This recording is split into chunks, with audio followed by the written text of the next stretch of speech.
I watched them toast to her with smiles as wide as the lies they told themselves. My hand still held the crumpled receipt, $4,892.27. My name on the credit card, my time in the planning, my nights awake making sure this celebration was perfect, and they were all clapping for her. "To Natalie," my mother said, glass raised, voice proud. "She made all of this possible." I blinked, once, twice, not even a glance my way. The warmth in the room turned to ice in my chest. My sister, with her effortless charm and permanent sense of entitlement, smiled sweetly and didn't correct them. She just sipped her champagne like she deserved every drop of praise. I had sacrificed my bonus, skipped my vacation, even borrowed against my savings. And now I was invisible. They posed for photos in front of the custom flower wall. I stayed up all night assembling. I could still feel the glue on my fingers, the ache in my shoulders. But in every frame, it was Natalie in the center, the visionary, they called her. I stood just outside the camera's reach, like a ghost with a credit limit. Aunt Donna pulled me aside only once, just to ask where I got the dessert table, as if I were some hired planner. "You have a good eye," she said absently, not waiting for an answer. My father didn't even look at me. He was too busy making a speech about how proud he was of Natalie's generosity. That word burned, generosity. The only thing Natalie gave was her approval, and somehow that was enough for everyone to pretend this was all hers. I swallowed my resentment like dry toast, not because I was weak, but because I was watching, measuring, preparing. Later that night, I slipped into the guest room to breathe. The silence felt like a betrayal too. Even the house echoed with her name. I opened my banking app. The numbers stared back, mocking me. My rent would be late. Again. I'd have to push my student loan payment. Again. Also, they could drink imported wine and eat gold-dusted cake they thought Natalie had gifted them. That's when I saw her purse on the bed, open, careless. Natalie never worried about money because someone, me, was always there to cushion her fall. Inside was a thank you card. To her, from our mother. "You saved this family's dignity." I didn't scream. I didn't cry. I smiled, quiet and sharp, because in that moment, something inside me clicked into place. Not revenge. No, that would have been too loud.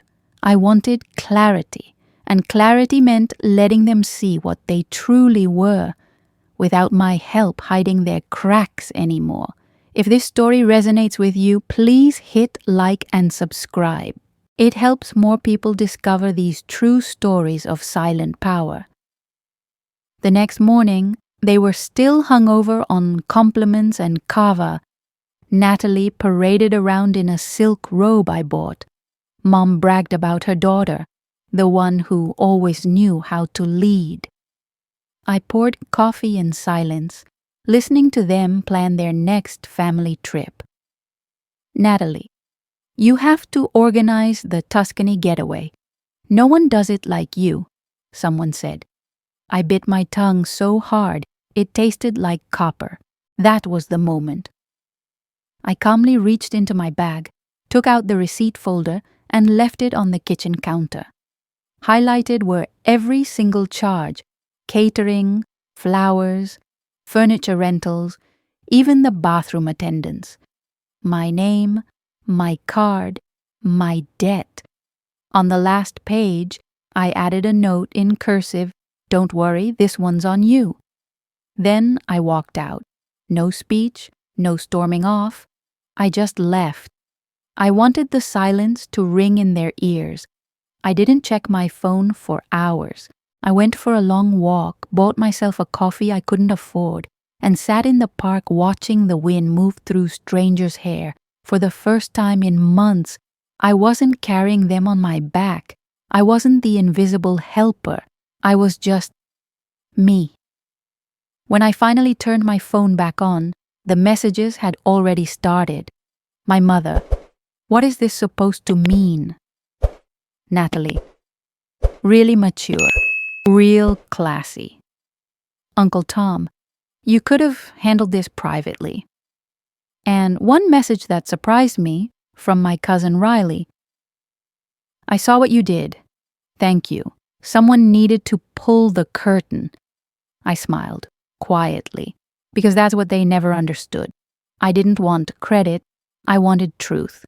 And truth, once exposed, has a way of making everything fall into place, whether they're ready or not. By the end of the week, the group chat was eerily quiet. No memes, no family love posts, just silence, the kind that exposes everything words used to cover. Natalie tried to do damage control. She posted photos of the party with captions like, "Grateful to be surrounded by love," and "Teamwork makes the dream work." But comments started appearing. "Didn't your sister pay for this? Why didn't you thank her?" Fake gratitude is louder than silence. I hadn't said a single word publicly. I didn't need to. The truth was doing its work like slow-burning incense, seeping into every corner they used to keep pristine. And that's what they feared most, not the drama, but the exposure. Natalie's image was built on borrowed effort, and now the scaffolding was cracking, and all I had done was leave a folder and walk away. Natalie finally called. Her voice was tight, like a string pulled too far, about to snap. "You humiliated me," she hissed. I let the silence answer first.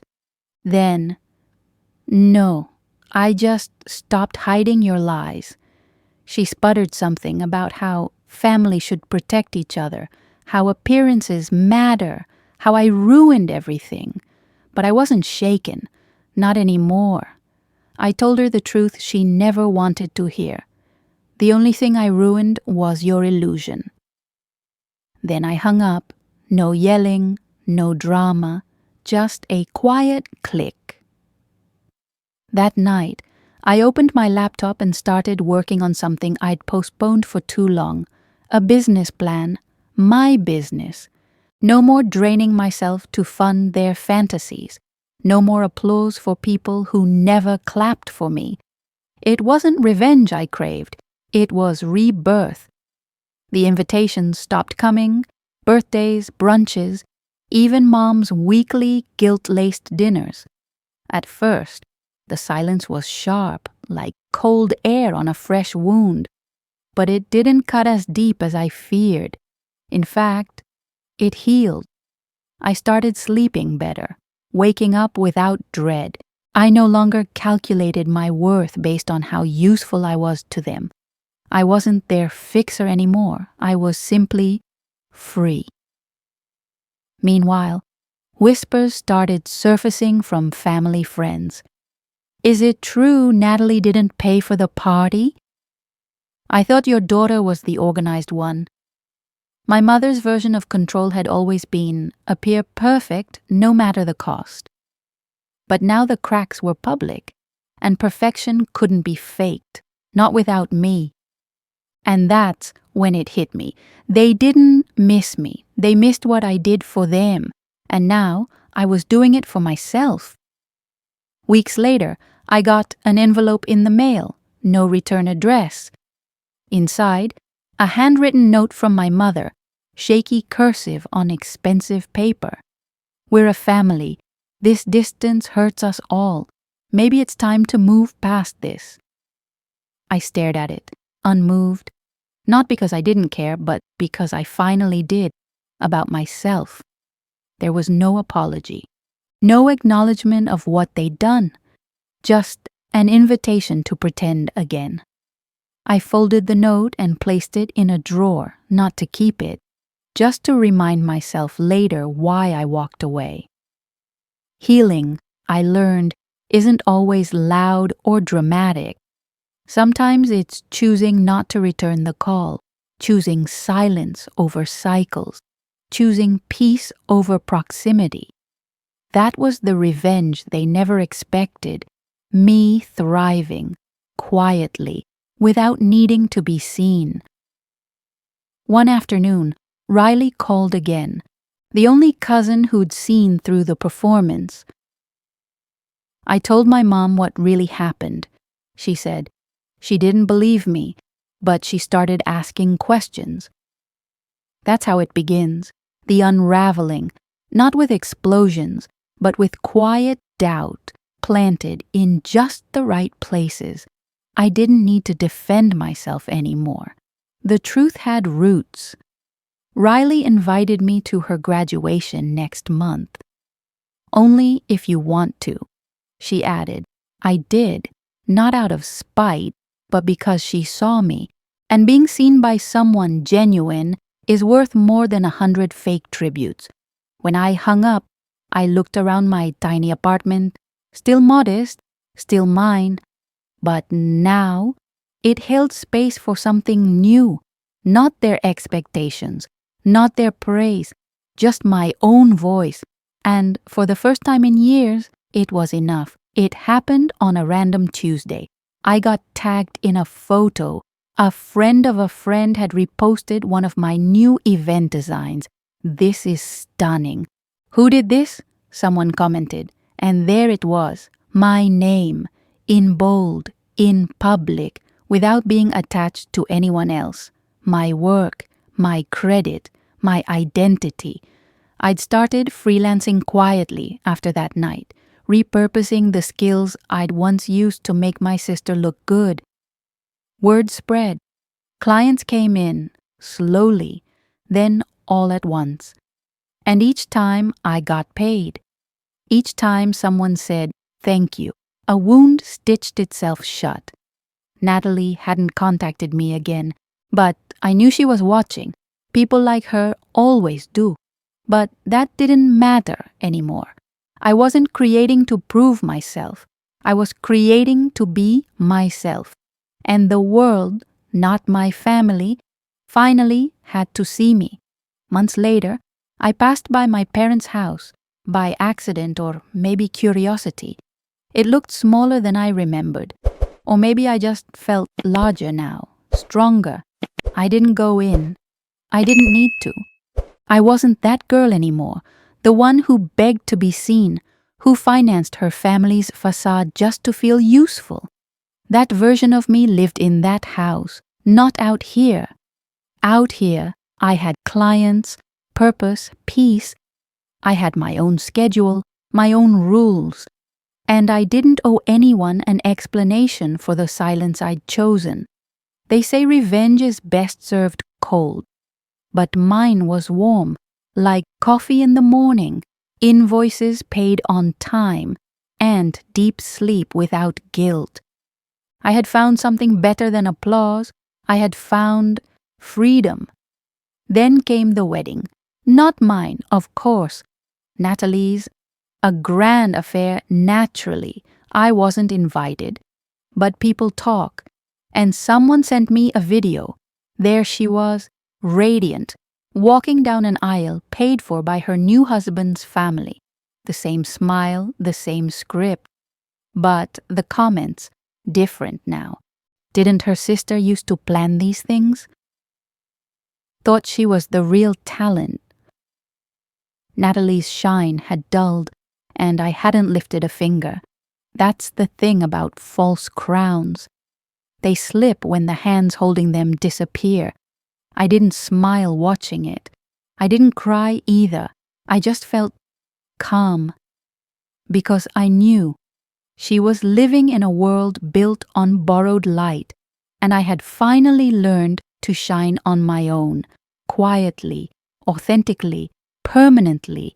1 year to the day after that party, I hosted my own, nothing grand, Just a small garden gathering with clients turned friends, soft music and lights strung through the trees.